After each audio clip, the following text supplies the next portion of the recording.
Welcome back to Old Volks TV. I'm with Jason today. And we're going to start tearing down a 40 horse motor that came with my 1962 bus. It sat for at least 35 years not running. We're going to try our best to break it down, get everything off we can, break it down to a long block. This is my first time doing this, and that's why he's here. It's also my first time doing it. Yeah. Well, to this motor. To this motor. I don't think it's ever been rebuilt. So. Yeah, it doesn't look too crusty for having sat 35 years. So we're just gonna hopefully just take the tins and take everything off and kind of give it a good clean and maybe try and keep it patina, because the bus has just the perfect amount of patina. And I think if we put the motor in and it's all shiny and new, it's gonna be too much.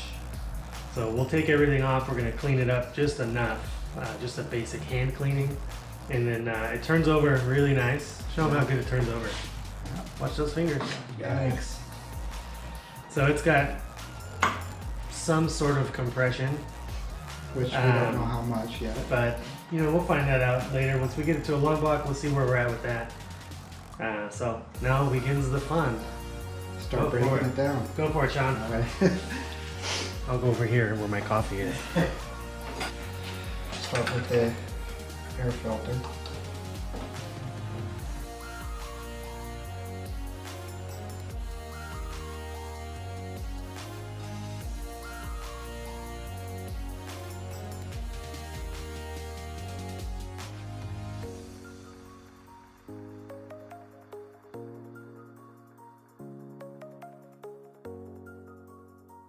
Oh, it's so gross down here.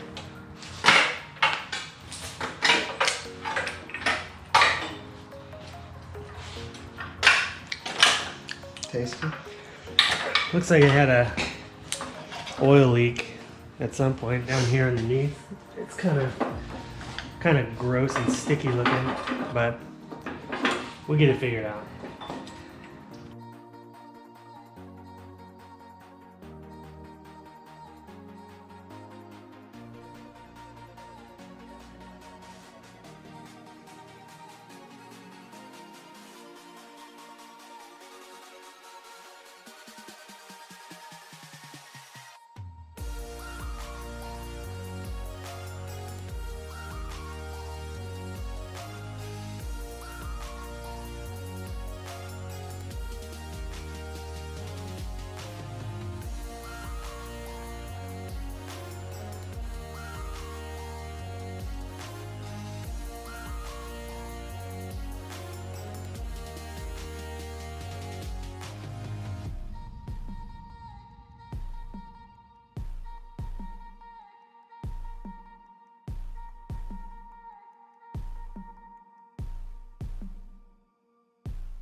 Yeah, not too bad in there. Look at that. There's a nut in there somewhere. It's a little grimy, but I've seen worse. Hell, I've driven worse. It's even got the thermostat.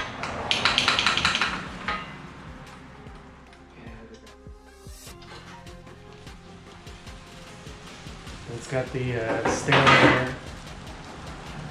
heater boxes on it. This is all really hard stuff to find. So And it's in great shape. We wanna- It's not rusted through. The yeah, J-tubes are still solid. It's we want to amazing. try and stay with as much of this stuff as you can. So when you're taking it off, you really want to be careful you don't just yank on something and bend it. Especially this piece right here for the fuel pump.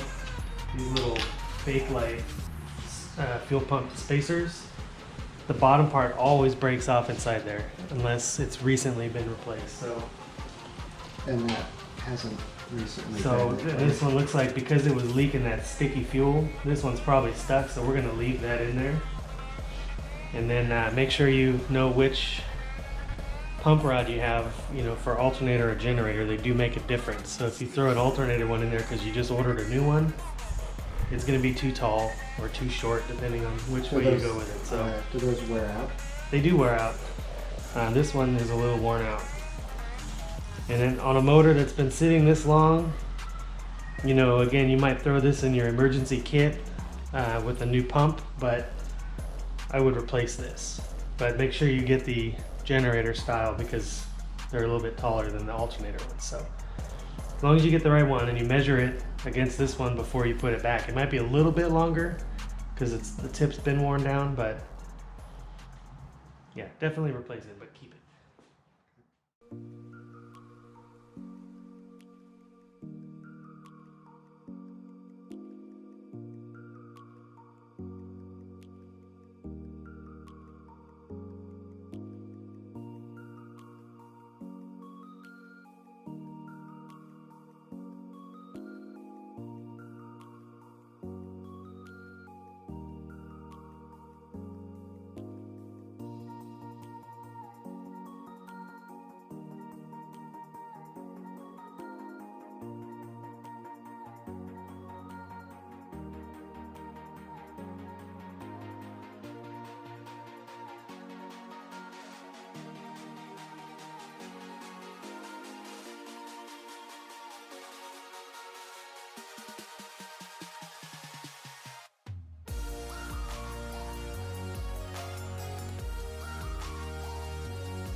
All right, so the motor doesn't look really that bad.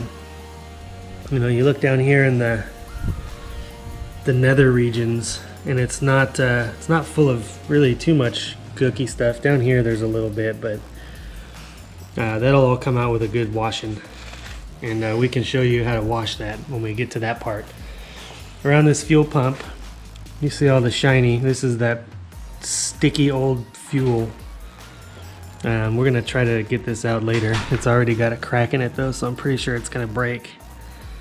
If they break in there, it's not the end of the world.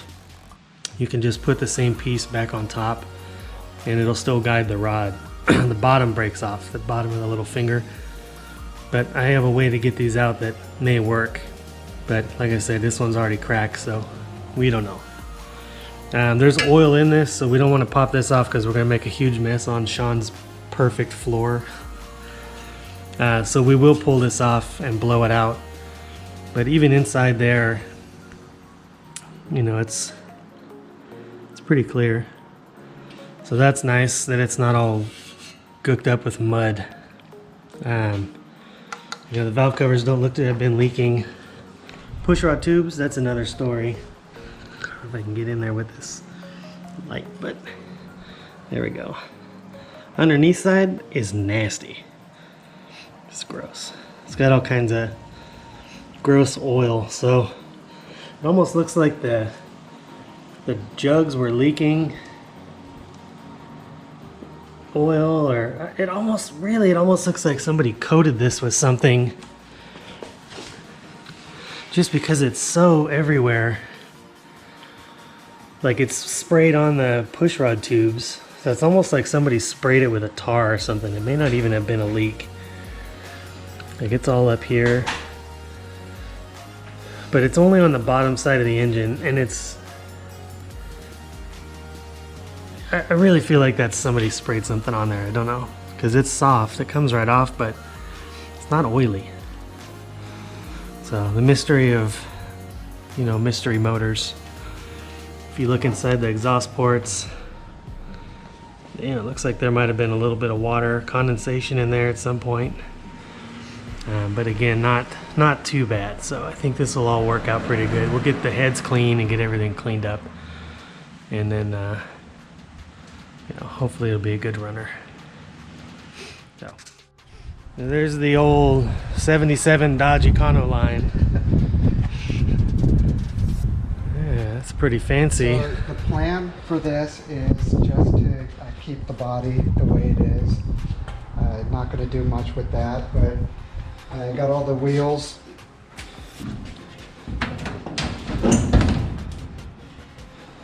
I got all the wheels done, cleaned up, and powder coated. Get that full length middle seat. Yeah, this is all original interior. This is original interior. Everything was complete. I mean, it had everything. When I got the headliner, it was drooping down, so I just took it out. But all the panels, all the seats are here. Basically, front, back, middle. Unmolested, really clean. It's all there. I mean, that panel looks almost brand new, but it's just been wiped down. Yeah, that's it. I just did a simple cleaning on it. So the body will stay this way, and then so I powder coated the wheels. The bumpers are all original. I had front and back, and those are all cleaned up and powder coated. So I want to keep it original paint as best I can. Got those big spoon latches too. Spoon latches. And we're gonna keep it 6-volt for now. And then eventually, and then if you look up top, this is a Skinner rack. Man, that's rad. How'd you get a Skinner rack all the way in Texas? I got it from this guy, Jason. He brought it back from Buses by the Bridge last year. And then as soon as I got it back, I had to order one for myself. And I had to wait a year to get it.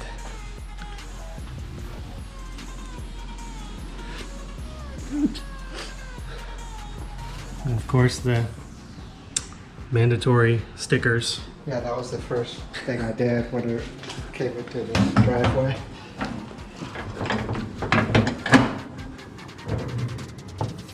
This engine bay is so clean. This is a really nice bus. Sat forever in the forest, which I'm surprised it doesn't have more. Yeah, half it was over Right. trees and stuff. The patina on it is Excellent. right up my alley. It's got the hump front seat. I don't know if you can see the actual hump on there, but It's there. it's there. Original floor mat. Super cool. Really nice bus.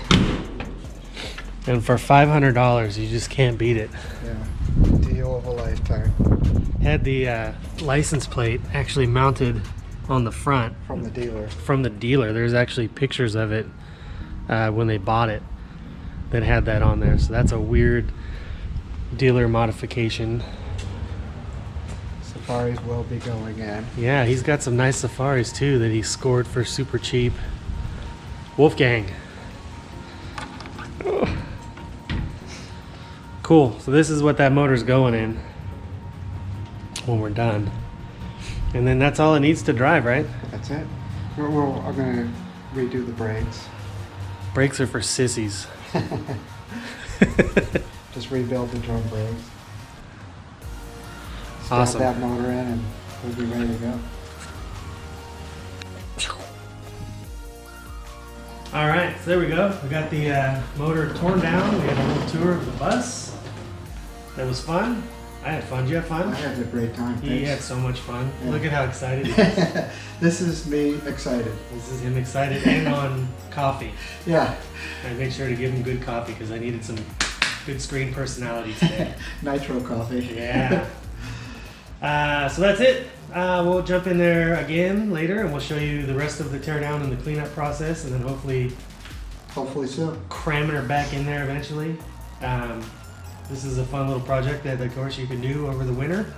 If you got a nice warm garage, or you live where we live, where it's springtime all year except for when it's not. So, awesome. Awesome. Thank you. Anything you want to say? I don't do high fives. You don't? Especially not on camera. Why not? No. Okay. Anything you want to say? No, I'm good. You sure? Yeah, I'm good. There's not one thing you want to say. I want to say thanks for watching. And Thanks for watching. appreciate Jason spending the morning helping me break this thing down. Yeah, there you go. Thank you. I was just looking for a thanks for watching. Oh, I can do that. We can do that. Yeah, I just did it. Now you do it. It's this one. It's not this one, it's this one. Okay. This one? That's the one. Okay. Let's see it. Thanks for watching.